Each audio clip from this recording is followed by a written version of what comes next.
Thank you for joining us today on the International Leadership Podcast. My name is Joe Beauchamp, your host. I'm also the founder of Beauchamp Team Growth Solutions. We provide leadership development strategy, training, coaching, mentoring, consulting on topics such as leadership, communication, personal growth, emotional intelligence, building a culture that is successful. Get all your team developed and growing in the right direction, rowing in the right direction, carrying the burden of your team so that your company can scale the way you want it to. Give us a call or shoot me an email and have your free introductory consultation. Thank you.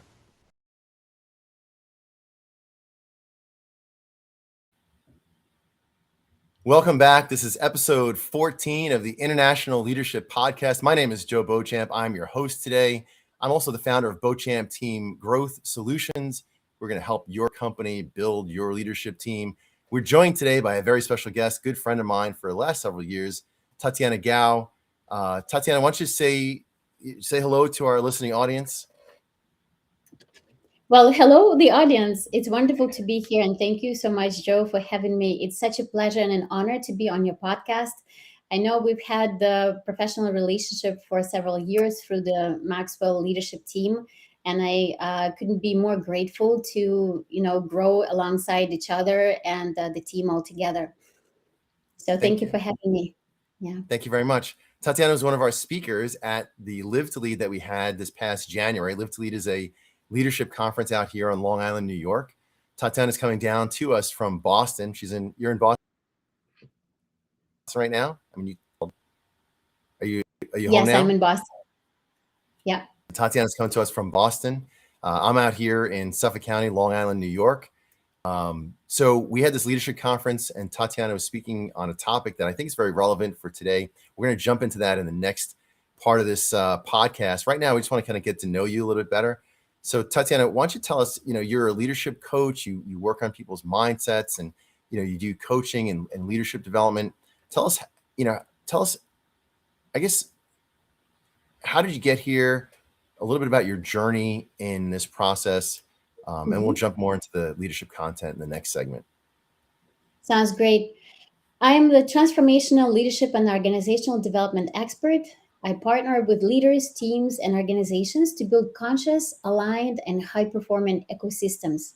And as a consultant, executive coach, conscious leadership architect, and certified Maxwell leadership team and DISC consultant, I integrate strategic leadership, human dynamics, communication, emotional intelligence, and organizational growth to help individuals and organizations evolve with the greater clarity, cohesion, resilience, and impact so that everyone can lead themselves where they are for greater impact altogether.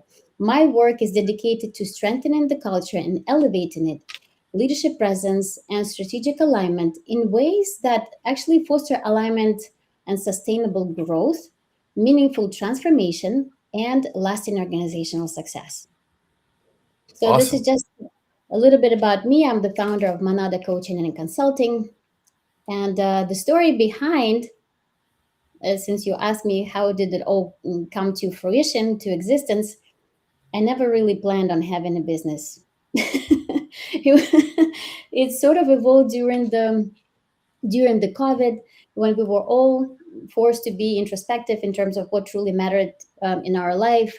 I started searching for my life purpose at that moment because I realized that where I was not enough. And I was meant for something bigger and greater, to make a greater impact, to help transform a lot more people on this planet. And when that process kicked off internally for me, I had to really look deep into, my personal story, harness and develop resilience, and then unpack that story so I can actually then further develop my conscious leadership method and share it with individuals, teams, and organizations as I do now. Right. Um, and Joe, my story, having been born and grew up in a different country, and then obviously being a proud citizen of the United States, but going through the most difficult transition during my young teenage years, when my country fell apart, the economy fell apart, my parents were laid off, lost the business. um, there was no food in the stores, and I remember seeing the empty shelves all around, and we had the coupons as the food was rationed. There was poverty, famine. No one really smiled on the streets.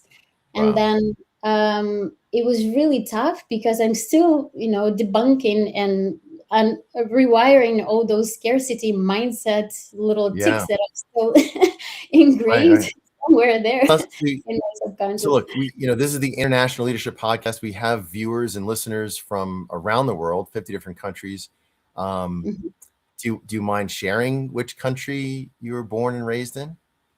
Not at all. I was born actually in the USSR.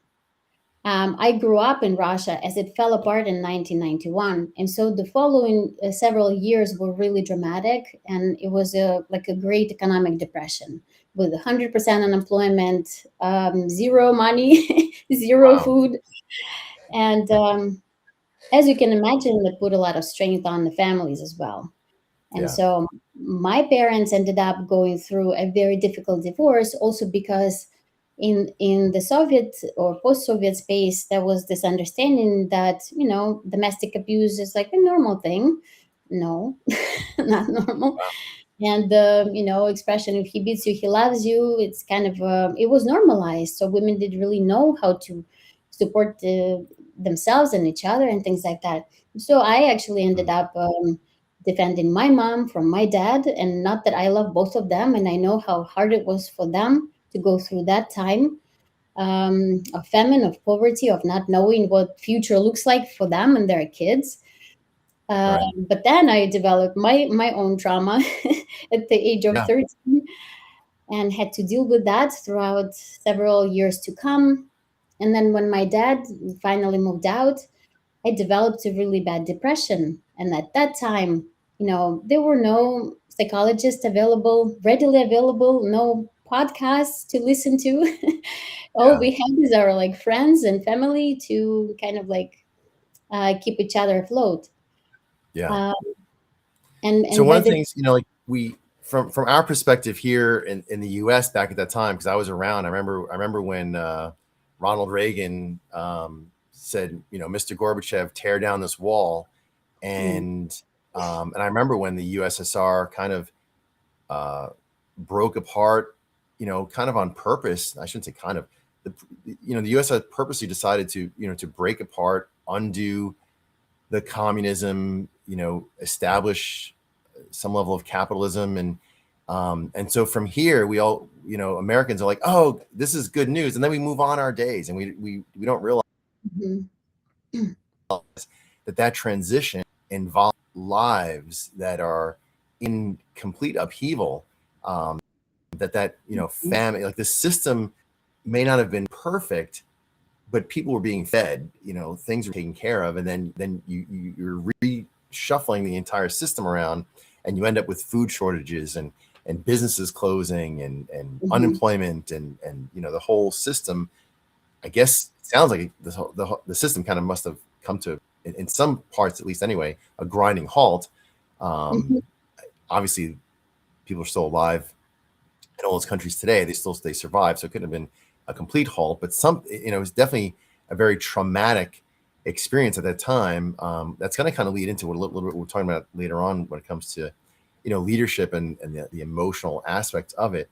But we just don't really realize the effects of transitioning a system, especially how it would feel in another country. I think most Americans that are my age, I'm 55, we sort of nodded, this is a nice thing, and we moved on with our lives without really thinking too much more about, the lives of millions of people over there, Mhm. day by day, struggling with the transition. This is such a great point, and thank you so much for bringing this, to everyone's attention. Because sometimes the same situation. This is why it's so important for leadership, and we're going to talk about emotional intelligence and awareness, situational awareness, and self-awareness. Because the same situation looks very different from different perspectives, right? And Yeah. so, if you ask anyone, who comes from the former Soviet country, any of those, they will tell you some horror stories of how they've survived through scarcity, through trauma, through poverty, through like Yeah. surviving and not having like their basic needs met.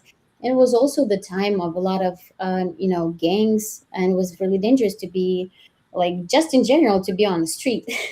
I used to carry an umbrella with Wow. me every time I was going to the university, just to give you an idea. So, no, in case if I had to protect myself. So, yeah, the Right. perspectives can be very different, and it's really important to consider different sides of the story. Yeah. Um, and so my story. So you're in this upheaval, and then, I know there's another facet of your story personally. Mhm. Um, Yes, I think that plays into your mindset today. Do you want to share a little about that? yes, I would absolutely love to, simply because my story is a testimony that if any of the listeners who is going right now through some very difficult times, knowing that every hardship is an opportunity, but I had to learn it the hard way. Thank you to our sponsor, MTL Telephones. That's mtltelephones.com. You want to give them a call at 631-823-7100. MTL Telephones provides voice over IP telephone services, most likely cheaper than the price that you're paying right now, and more options. For example, I use it for my telephone service, and I can answer my call from any device, my laptop, a tablet, my smartphone, or a phone system from anywhere in the world. I can answer it here, or my assistant can answer it halfway across the world. Voicemail messages get transcribed and sent to me as text messages, as well as I can send and receive text messages from that voice over IP. They also have an AI auto assistant so that 24 hours a day, 7 days a week, your phone can be answered by an AI assistant that you have trained. So once again, you want to give them a call, go visit their website at mtltelephones.com or call their number at 631-823-7100. Pick option 5 for sales. Give Mike a call.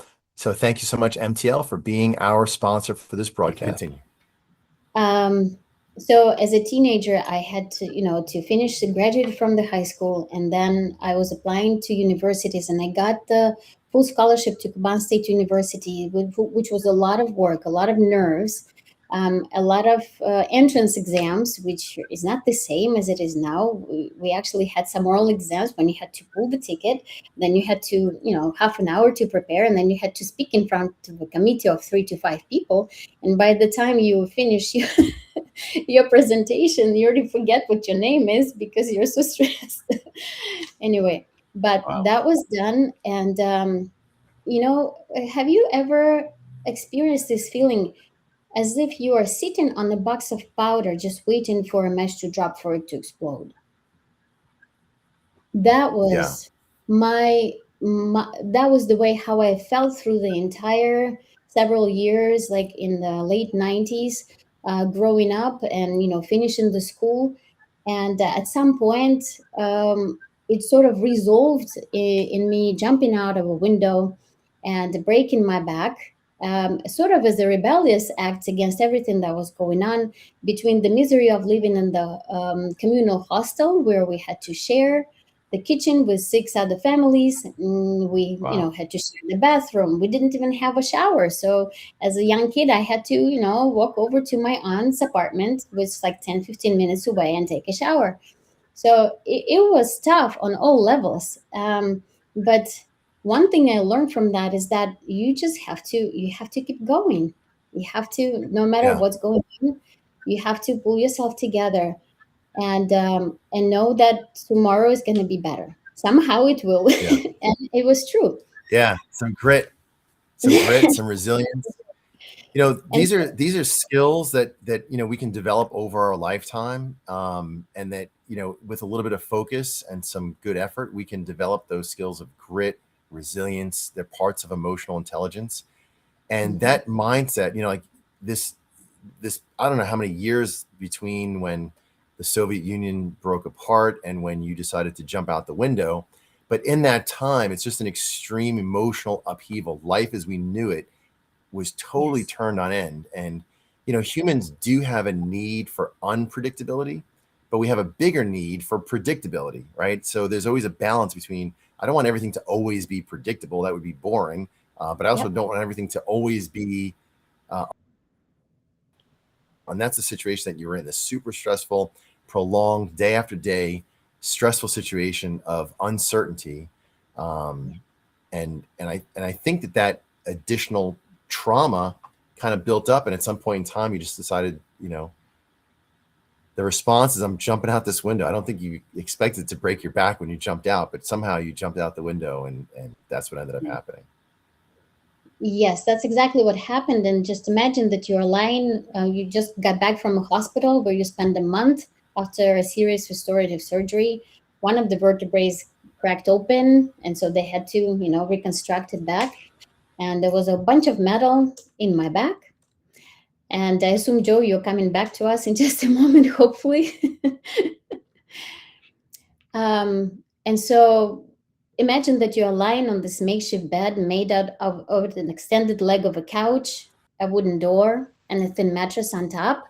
And it's your head, you're lying on your stomach, it's your head, a bowl of soup, and your dog's head on the other side, giving you the puppy dog's eyes, asking for some food. But that was the way how I had to relearn and rethink the everyday things that we take for granted: the walking, the bathing, the reading, the seat. You are not allowed, like I was not allowed to sit for half a year, and I just got into the university. I was a freshman. So, and right around that time, when the hardest thing in life occurs, you're always given the most important and critical support. And that's what I've discovered in my life. And I met my sensei, the founder of Headwind School of Psychology, Martial Arts, and Meditation. And so I was doing Wing Chun 3 times a week. And then on Sundays, he would invite select students to practice practical psychology tools, meditation, visualization, concentration of attention exercises to help pull yourself out of difficult emotional states, learn to self-regulate emotions and your nervous system. And so interestingly, for the first time in my life, I had to make an executive decision to take an academic year off, or not to take. And if I didn't take it, I would need to go to the university and stand in classes because I wasn't allowed to sit. And I really listened to myself as a teenager at 17 for the first time. And I said, I'm going to go to classes. And I stood at lectures. Now, the funny part is that in the big class, professors would forget where I stand because there was, a lot of students. And I would say, you can sit down now. Well, actually, I can't. And my teacher, my sensei, actually said this powerful phrase to me back then. He looked at me very seriously and calmly, and he said, Tatiana, you have to become the leader of your life. And I'm looking at him as a teenager, like, what does that mean? Like, yes, sure, like, I'm ready, I'm up for it, like, anything to get me out of this hole, right? Hmm. And that was the journey. And ever since that moment, my journey as the conscious leader of my life began. And rewind, fast forward into COVID, when I was doing reflection in terms of who I am and what matters to me and what impact I want to create, I created my conscious leadership method, which allows for an individual to harness their inner power after going through some tremendous hardships in their life and no longer feel like a victim, but building that resilience, building that grit, and making it their power so that they can actually build and turn it into power and purpose. Yeah. Welcome to America's Virtual Chamber of Commerce and Industry. My name is Joe Beauchamp. I'm one of the founding members here. I'm also the chair of the leadership committee. I'm here to help leaders develop strategies. My company is Beauchamp Team Growth Solutions. We help business owners and business leaders to develop their leadership skills, the leadership skills of their team. We know that better leaders get better results, and we provide that leadership strategy, training, and education for business leaders to run their companies better. Hope you can join us at the America's Virtual Chamber of Commerce. I look forward to seeing you soon. Yeah, that's great. I think I'm going to say, everybody has gone through something traumatic, maybe not as traumatic as some of the things that you've experienced. And it's not always easy for people to deal with that life trauma. And sometimes those things haunt people for years, maybe the entire rest of their lives. And these things happen in business leaders. Business leaders are not immune, right? They don't erase their personal life when they walk into work. That's impossible to do. I did have somebody one time tell me, I heard that some people say that they put blinders on when they come to work so they can focus on work. And that was right after my son had passed away. And I thought that was a very callous thing to say, to put blinders on, to forget that I have a personal life, that I'm a human being with a family, to come into work. So, leaders come into work and need to understand that they themselves are bringing in this, life trauma, and the people that are working with them or for them, their clients, their suppliers, their vendors, their associates, their business partners, people are coming into work with these traumas that influence their way of thinking, their way of being, their way of perceiving the world around them. Emotion will often distort our ability to see clearly and our ability to make decisions clearly, right? If somebody's in a triggered emotional state, we tend to think more like a victim, and that, you're the enemy and you're out to get me, and I'm here to defend myself against you, kind of ways of thinking, which isn't the best way. So tell me a little bit about your conscious leadership style. You mentioned about leading above the line, leading below the line. How does that fit in? How does your life story influence that teaching and that ideology of conscious leading line and below the line leading? The funny story is that when I started developing my conscious leadership method and I started writing my book, by the time I finished writing it, a colleague of mine mentions, "Oh, by the way, did you know that there is a book by the grandfather of the conscious leadership movement, Jim Dathmer, 15 Commitments of Conscious Leadership?" And I was thinking to myself, how did that not surface for me like sooner? How did that? Yeah. How is it possible to miss that important information, right? And so I immediately got the book and I started reading, and I was fascinated by the way, Jim Dathmer and the team outlined the idea of the conscious leadership and leading above the line and below the line. So essentially, the methodology is I did not come up with the methodology for the leading above the line, below the line. But what is different in my conscious leadership method is I took it further. While there is an understanding of emotional intelligence and how it plays a critical role in leaders and team dynamics, right? Understanding how we are wired, how we function, how our communication style, our cultural and familial upbringing and background, and what we bring to the table.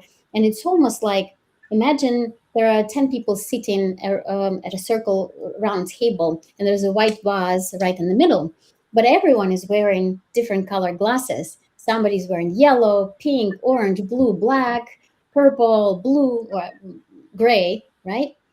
And if you are a person who is wearing yellow glasses, how would you explain to somebody who across the table who is wearing black glasses that the vase in fact is yellow? Right. Now this is the challenge. This is the challenge of perspectives, and we all have our own filter of perception. And as leaders, we all come to, and team members and business owners and partners, we all come to, to workplace, to a business, to a partnership with certain baggage, with certain, filters of perception. And it's about learning that awareness, understanding your, developing self-awareness in terms of how you function, how you learn, how you communicate as a leader, and then Right. developing the ability and the tools, use the tools for self-regulation. So when there is something happening in the conversation and we feel immediately triggered, using that moment as the power pause, and here's the tool right there, creating that power Yeah. pause before reacting back, taking a breath, maybe removing yourself from the situation, recentering, asking yourself this important question: what's going on? Why did I react that way? Like, it didn't sound like they said anything mean or malicious to me. Like, why am I responding in this Yeah. like aggressive manner? And then all of a sudden realizing, oh wait, maybe it's connected to that situation back when somebody mistreated me or I felt like a victim in that moment. And now it's coming back to me because I think of myself that way. And so Right. then coming back to the situation and saying it, practicing a new way of being in that moment and saying, okay, I know this is the trigger, but that was the past. Who am I as a leader now? And how do I want to communicate? Maybe there was a boundary that was crossed at that moment, but how can I communicate it clearly, simply, respectfully, and directly? Yeah. So this Um, stuff takes work, right? I mean, obviously, so at that moment when the emotional trigger is happening, it takes a strategy, but that strategy and that mindset, we need to develop that beforehand, right? So in order, I'm going to say that, before I had any awareness of my emotional state, I just thought I was me, just plain old Joe Beauchamp.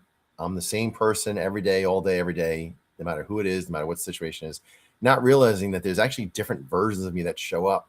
mhm, And I was never aware of, where my emotions, like a little emotion meter inside my head. And so I ask people, let's start to just take a moment and do a quick self-assessment of where I am at emotionally. Am I feeling sad? Am I feeling anxious? Am I feeling happy? Am I peaceful? Am I calm? Am I resentful? Do I have mhm, um, fear or disdain or mhm. love or greed or whatever kind of emotion, right? So how am I feeling? Right. Kind of get a baseline for what that is, and then be able to recognize in a situation, am I getting emotionally triggered? Did something that just happened, a conversation, a word that somebody said, a red light, a cop pulling out, right? So I'm driving down the road and I see a cop and I can feel my heart gets a little bit racy. Why? Because I'm speeding. Mm. If you're a police officer in Suffolk County, don't come hunt me down if you watch this video. But I know I'm guilty, right? I'm speeding, and if I did the cop see me? So my heart raced a little bit. Okay, so I can Mhm, breathe, I mhm, calm down. But I could be in a conversation with somebody, and somebody can just say something completely benign, but I might experience that same thing. My heart rate might increase. My palms might get a little mhm, bit sweaty, or I might feel that emotional response happening. And then that I think you referred to it as a power pause, mhm, right? I guess that in that power pause gives you that opportunity to assess, hey, where am I? What just happened? What was it that created this emotional response? And I think in that processing, a calming effect happens, right? We're not mhm, separating at that moment. We're not but we're ourselves to calm down. And then we can determine, how do I want to be? So this is work that really should be done before that happens as well. And that is, who is the person that I really truly want to be? Who do I believe that I am? And how do I want to mhm, represent myself in this situation? Because at that moment, let's say somebody cuts me off on the road, right? My heart rate increases.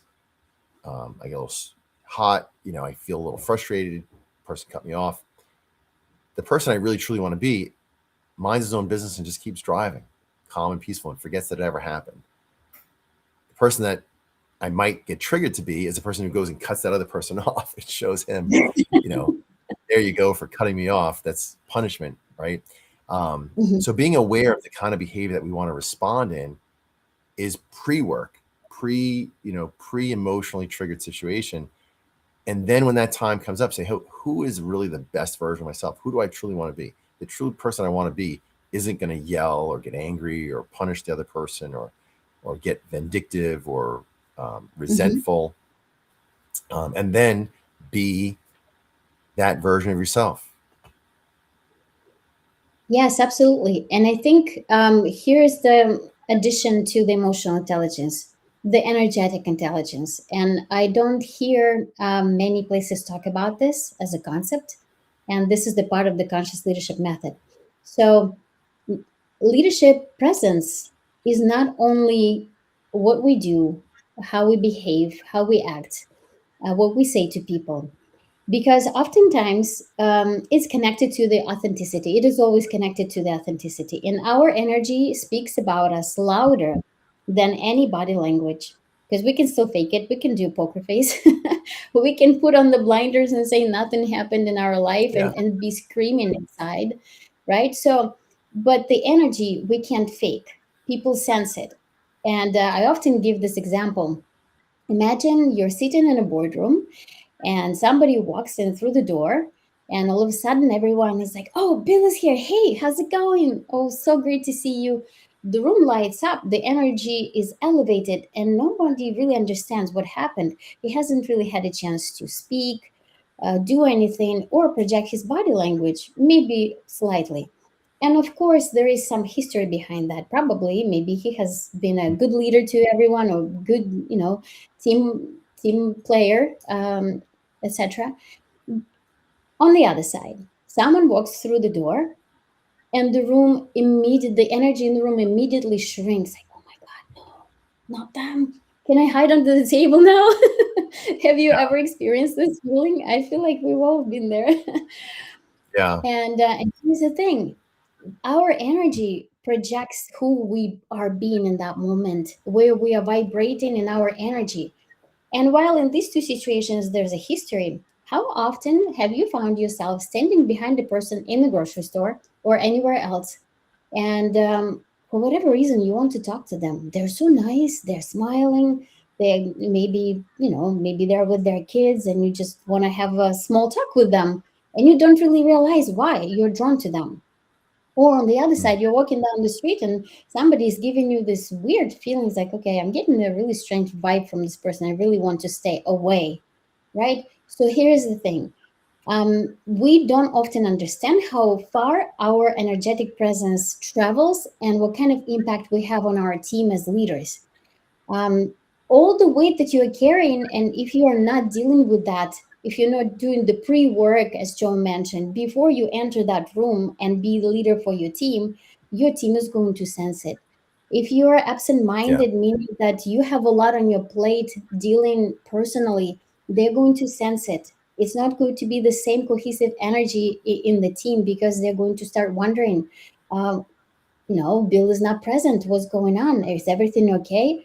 And then it Right. starts impacting the energy and the culture of the team as well. So Right. here's sort of the conscious leadership in a nutshell. And then when it comes to leading above the line and below the line, the emotional intelligence is sort of like the indicator. It's a good way to think to yourself and make a daily assessment. Where am I leading myself and my team, my business today? Is it from below the line, meaning the victimhood, meaning like, oh, like everyone is mean and things happen to me and I'm in this blame state? It's like, oh, it just stubbed my toe. Like, oh, all right, that's the end of the world. Yeah. The universe is Or out to get right, I mean, it happens to the best of us. Or do we feel like, oh my God, it was a beautiful day, everything is great, that, oh, that's okay, I'll fix that, don't worry, I got this. It's that attitude shift that we need to do. And here's the thing, we fluctuate in and out, up and down, throughout the day, like 50,000 times probably. But it's about learning and training your brain and your mind to choose to be above the line in every interaction, in every situation, in every trigger you experience. Say, oh, okay, thanks for letting me know, trigger, that I have something, some old stuff I have to get rid of. You Yeah. look at it, you bring your awareness to that, and you make a conscious choice to not take it with you into the future you, Yeah. into your future life. And I think it's important to evaluate ourselves, right? So self-leadership, self-awareness, a great book, Insight by Tasha Eurich. I always recommend books on this podcast, but Insight by Tasha Eurich, a lot about self-awareness, but having that awareness of myself, leader, am I truly being the leader I truly want to be? Am I showing up in every relationship and every meeting, every interaction as the best version of me that I can be proud of being that version of me? Or am I being in this lesser version, a version of me that might be below the line? It's a little bit selfish, or I feel emotionally triggered, or I feel in danger, resentful. I have some negative emotions tied to that interaction. I might be acting in a way, I might be fearful and I might have resentment towards that person. And so I'm going to act in a way that is more self-preservation, which might seem more selfish in that Mhm. situation. So being aware of what's going on inside of us emotionally, being aware of what's going on inside the other person, right? So we might be interacting with somebody. Yesterday they were fine, and today they're not. And to be aware that something's going on with them, that they're getting emotionally triggered. I'm not dealing with the same person I was dealing with yesterday. Yesterday, I call that person A when we're in the best version of ourselves. And today, if the person's emotionally triggered, now I'm dealing with person B, a different version of that person. When they might be operating below the line, they may not recognize that they're below the line. They may not be conscious of their self, their awareness, their environment, their energy level, right? They're not aware of Mhm. that. If we're not aware, we can't implement strategies to fix it. Absolutely. And I think it's also important to identify some of the behaviors that often we exhibit when we're either below the line or above the line. Because, say, there's the state of threat and reward, right? When we're below the line, we're in a state of threat. So, when it comes to team dynamics, we may be, create an approach of divide and conquering, or putting somebody on a spot in not a very kind way, or like giving different people different information, not having enough transparency so people don't feel like they belong to Right. to the team culture. And what does that look like above the line? And above the line is more like having discrete conversations, one-on-one, if something is not going well with that particular individual, like having more transparency, having the same message across the board to everyone, and creating this welcoming environment where everyone matters and every voice is important. So, yeah, Right. there is a lot to that for sure. So what's tell us, what are some strategies if you were to pick the top, let's say the top 3, 2, 1, 5 strategies that help people to help themselves stay above the line? What would you say those strategies would be? Okay, so number one, setting your morning up in the way to have a good day. It's really important. Most leaders I work with, I find that they think because they're very busy, yet they have to make their day very busy from the very beginning. So they start with getting to their cell phone and start scrolling, start answering the email. And here's what happens. The neuroscience has already proved that the morning when you're waking up, there are different meditative state that we are naturally in, right? So different like the delta alpha waves that as we are merging into the beta. And Mm. if you spend just about 10 to 15 minutes, maybe even 10 is good, listening to some meditative music, binaural beats, or just simply sitting quietly with yourself and thinking about bringing your mind into the operational power, where basically you are creating the program for yourself that today I'm leading above the line. Today, every interaction is wonderful, it's powerful, it's kind, and it's easy. The energy of ease always positions us in this feeling good state. Mm. And when we feel good, we immediately shift to above the line in our understanding, in our thinking, and in our energy. So we act Because we're not differently. threatened, right? Being threatened is below the line. If it's easy, there's no threat, right? We're Exactly. successful. So we're We're above removing the that line. right away. Right. Then minimizing the use of the cell phone as much as possible and being super present. Like if you're doing concentrated work with the client or at the computer, trying to minimize the distractions on your cell phone. That's really important because that is the energetic drain. A lot of people, like we're all dealing with that right now. And it's good to keep it under control and be disciplined about that. Yeah. And then three, something that I shared earlier, how to deal with triggers. Breathing is one of the aspects that I didn't mention yet, but it's really important. If you feel like you're walking into a conversation and your heart is fluttering and you think you don't know how you're going to handle this, just take 3 to 5 breaths. If you need, take 10 breaths. Slow breath in on the count to like 4 to 6. Hold your breath like 4 to 6 or to 8 counts, however long you can, until you feel like there is energy rising into your head. And then very slow breathing out, even slower, as slow as you can. And when you do that several times, you're going to immediately feel calm because this is the mechanism naturally we have that helps us to reset our nervous system. This is how powerful our breathing is. So, anytime when you feel tired, triggered, or angry, and you don't know what to do with it, just take some deep breaths. That's 3 strategies. Is that good? Do you want more? Yeah, it's great. And then let's go back to some basics like sleeping properly, eating healthy, getting regular exercise, staying Absolutely. in social settings, laughing. I'll tell Yeah. you that when Thank you for listening to the International Leadership Podcast. My name is Joe Beauchamp, the host of the International Leadership Podcast and founder of Beauchamp Team Growth Solutions. Most leaders want to scale their businesses. The challenge is that you need to scale your own personal growth and leadership development in order to scale your business. You need to develop your own leadership as well as the leadership of the people underneath you.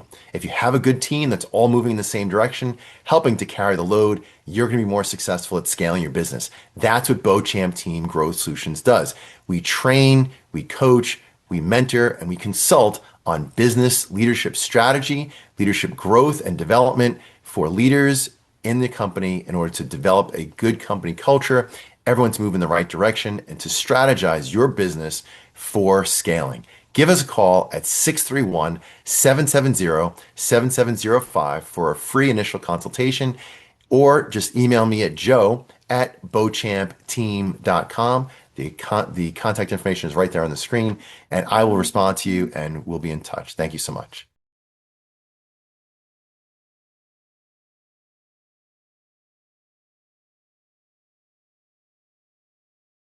Laughing. I'll tell you that when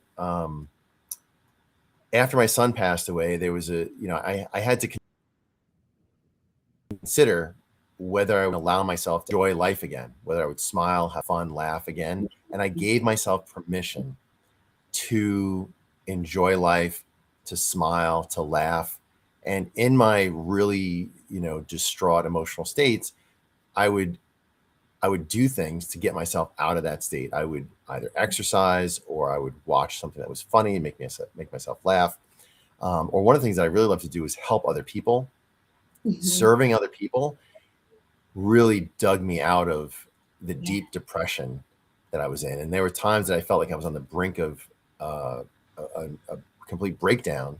And I would be like, I need to go find somebody that's in a bad situation and I need to help them. And thankfully I was in a school district where that had, a lot of students that were in trouble. And I would just find a kid whose family life situation was messed up. And I would just counsel that kid out of, their stressful situation. And I would just feel kind of rejuvenated from that, from that down, depressed emotional state. So, That's so incredible. Tatiana, Really thank you. Yeah, moving forward. If we look to the future, right, we're gonna imagine the world as the best place that we can possibly make it. We're both on this journey to make the world a better place. Tell us about this world that you want to create. Like, what does the future look like if if your voice is being heard? If you could influence the world in a direction, what does that look like? Wow, what a powerful question. It's really loaded too. Yeah, well, let's figure out how to get there. Yes, absolutely. I think we can do better than what we have now, for sure. And I think there is an opportunity in every hardship, right? We started with that every hardship is an opportunity. And it's about moving the systems and moving the entire way of, political systems, organizational systems, education to above the line. And that's a big task because let's face it, I think initially they were created with some good intention, and now they are like we're seeing them being in a place where they don't really benefit the people anymore.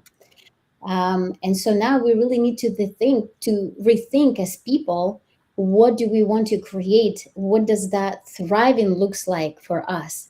Because right now everyone is surviving, and I want to see the world where everyone thrives. And I know that this world can be created, and it's not a utopia. I mean, I thought that, 10 years ago, we thought that AI and robots were utopia. Look what's happening now. So Yeah. anything is possible if we all come together as a community and share our understanding of what truly is matters to us, right? But for that, it requires bravery, it requires self-awareness, it requires the your voice being heard. And the only person who can share what's on your mind, what's important to you, is like each and every one of us. Yeah. So I feel that the work that we are doing with you, Joe, is really important because we create spaces for people to share their stories and to share what truly matters to them, so that we can make decisions not from a suppressed emotional state where, like, me put the blinders on and it Yeah. creates the same cycle of, survival loop, but from above the line, where it's from this place of compassion, kindness, the gifts, harnessing our God given gifts, right? And then building on that to actually share that impact with everyone around. So, Yeah. I agree. If I could, oops, spilled my water.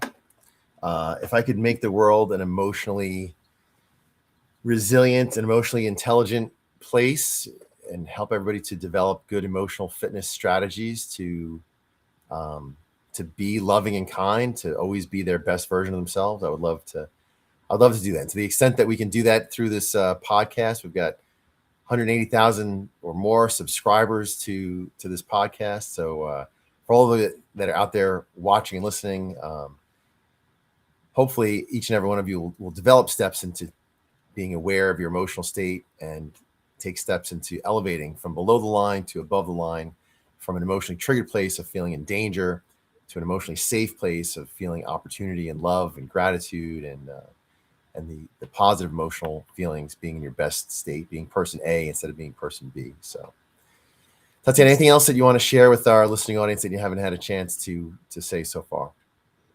I want to express my deepest gratitude to you. I think you are an incredible person, an incredible leader in what you offer to the organizations. And I love how welcoming you are to everyone around you.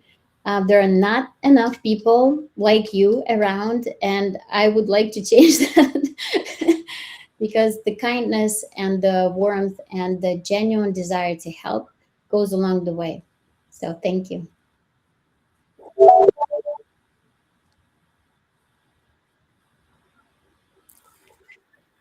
Thank you. I appreciate that. And how can it's on the screen, but why don't you tell us, for the audience that can't see the screen that are listening in, Mhm. how can we reach you if people need to talk to you, they want your coaching, they want your training, they want to know more about the things that we spoke today? If people want to reach out to you, tell us, how do we reach you?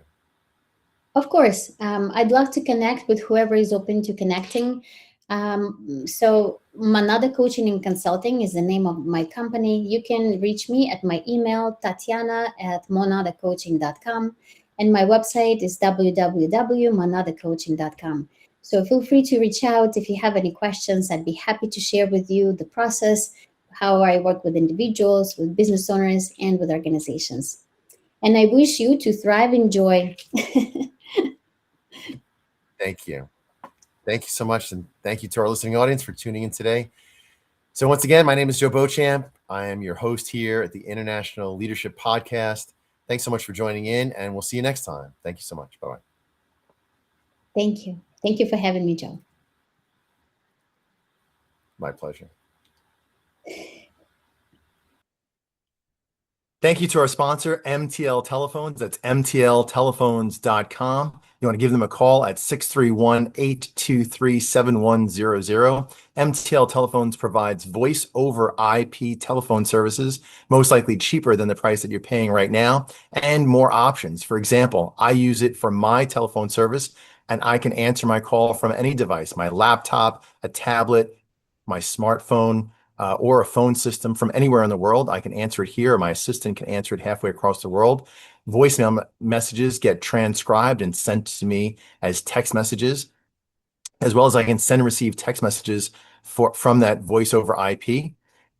They also have an AI auto assistant so that 24 hours a day, 7 days a week, your phone can be answered by an AI assistant that you have trained. So once again, you want to give them a call, go visit their website at mtltelephones.com or call their number at 631-823-7100. Pick option 5 for sales. Give Mike a call. So thank you so much, MTL, for being our sponsor for this broadcast.